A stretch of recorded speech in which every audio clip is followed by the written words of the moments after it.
Everyone knows this tune, or most people do. If you'd like to sing it with me, great. It is well with my soul.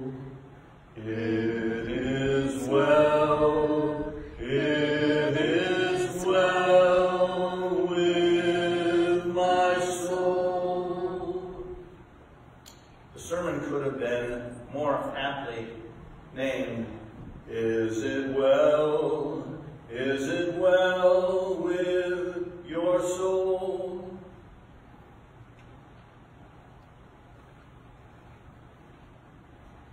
The man today says his abundance is what makes him happy. Gives him life, gives him reason for existence. What helps you in this life? What says to you, helps you to say, it is well with my soul? John Westerhoff wrote a book, and I'll give you the title in just a second. He said, faith and education are inextricably linked. They're to go together. He said, this is a truism. It's always true. He said, wherever living faith exists, you'll find a community seeking to, endeavoring to live, to proclaim, witness to that faith. And when I read this again, I pondered, we're coming alive here at St. Paul. Doing things we haven't done in a long time. That's awesome. Do you have that same thought?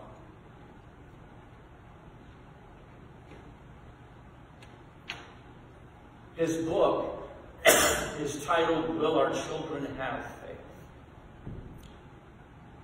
Will our children have faith? Now, Esther was joyful. She didn't know she was going to be a part of the sermon today or last night. She brought me a picture. That was about 14, 15 years ago. And in that picture, there are children lining this building right here in this space. They're looking up, and it's filled with children. And yes, it was Vacation Bible School. You can put all the things on that you want and diminish it, but I have to say, if you look around, where are the children?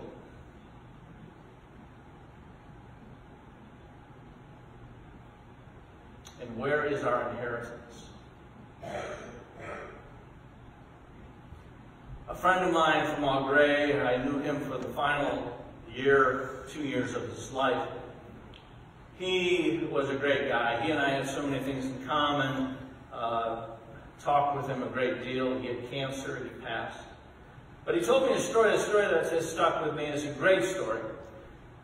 And a tragic story as well. He was with his mother as she passed. He was at the hospital, and he looked around the room, and it was just him. His brothers and sisters were not there. She passed. He did all of the things that were necessary, signing all the documents, ensuring where the body would be taken, all of those things. He grieved. He talked with a chaplain at the hospital.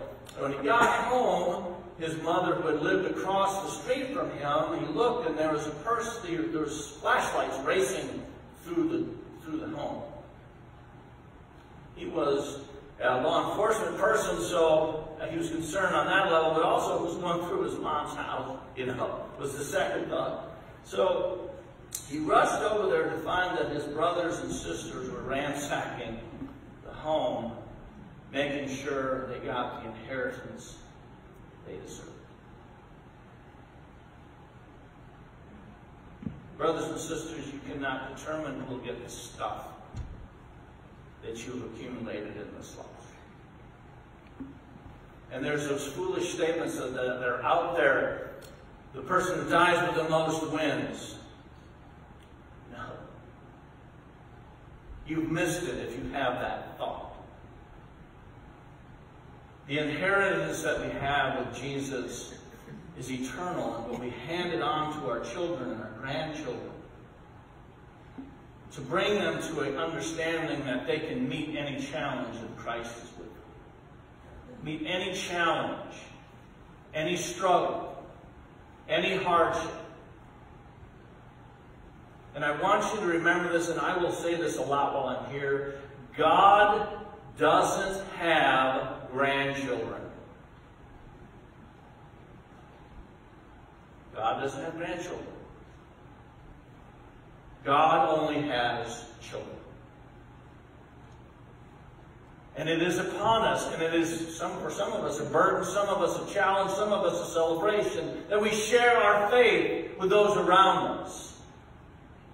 And children who may not be our children, we share it with them anyway. We talk about our Savior who loves us and cares for us. And he meets this person today who wants the stuff. And he's told, tell my brother to give me his inheritance. Just tells Jesus. And Jesus says something that is tongue-in-cheek. Who appointed me to be your judge? God. God appointed Jesus to be our judge. But he gives us insight. An insight that's powerful, you see, because the man has a choice in the parable. And how many of us have come to that point and chosen differently than maybe God would inspire us? He has enough. Would everyone agree he has enough at the beginning of the parable? He harvests more than he has room for. And he says, what will I do? When you've met that crossroad, what did you say to yourself? What will I do?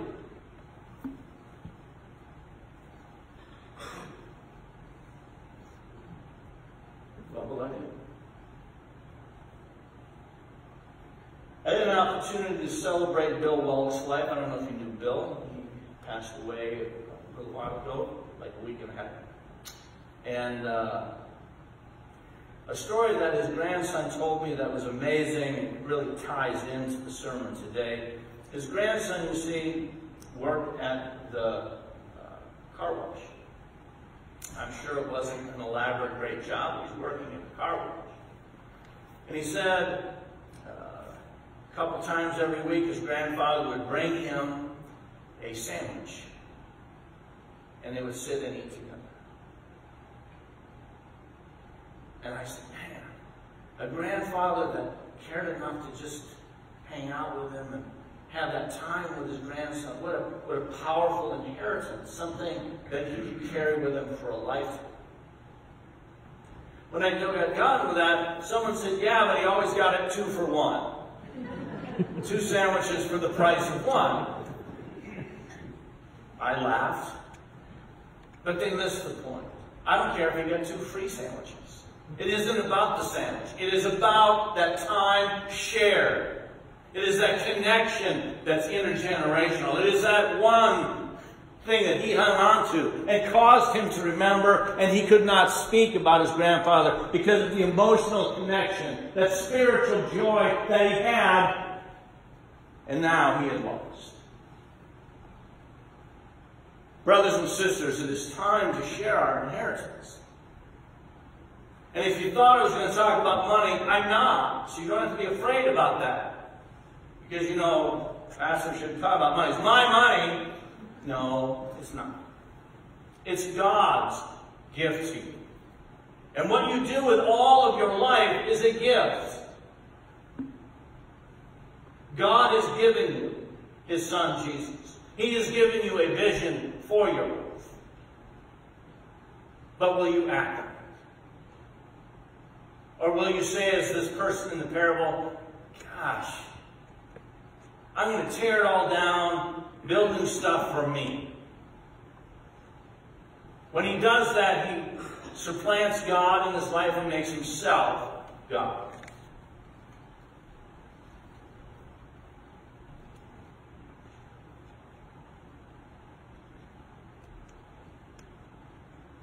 Brothers and sisters, my call to you today is that you would be rich towards God. And you might say, well, I'm on a fixed income. I don't care about your money. I'm talking about being rich towards God. So when you walk out of here and you see someone struggling, you help them. You pray for them. You love on them. You say, hey, Come worship with me.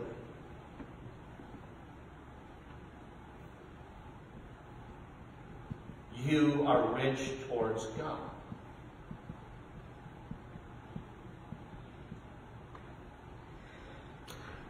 Your inheritance, brothers and sisters, is not your own. And that is the struggle for most people.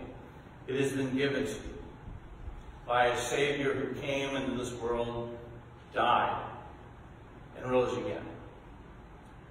Saying that you don't have to be afraid anymore of death and dying and judgment. Come and live a life of celebration. Come live a life of hope amidst the storm.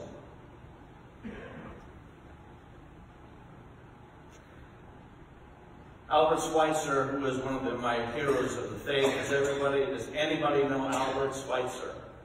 Ever heard the name? Great. A couple of people. Great. So Albert Schweitzer, people know his final part of his life, but they don't know the beginning of his life. He was a concert organist in the line of Bach, which means he studied a concert organist, and he had concerts, he was famed, he was well known, and then he said, I think I want to be a theologian. So he went back to school, became a theologian, wrote some great thoughts about the faith, wrote some great books that I've read. During his time, he heard about some struggles that were going on in some African nations. So he decided that he was going to go back to school and become a doctor, an MD. So he did just that. He traveled into Africa to several nations and helped people who were struggling with disease. A person sat down and talked with Albert Schweitzer about his life, and he said these words that if you carry nothing else with you today, I ask that you carry these words with you. Albert said, example is not one of the things that changes lives. It is the only thing. Let me give it to you again so you can walk with it. Example is not one of the things that changes someone's life. It is the only thing. If you are sharing your inheritance, it's an all-in situation. It's an all-in proposition. And yes, you will stumble. Yes, you will fall. Yes, people say, oh, is that what it means to be a Christian? And you will say, yes. Because I'm not perfect. I'm just forgiven.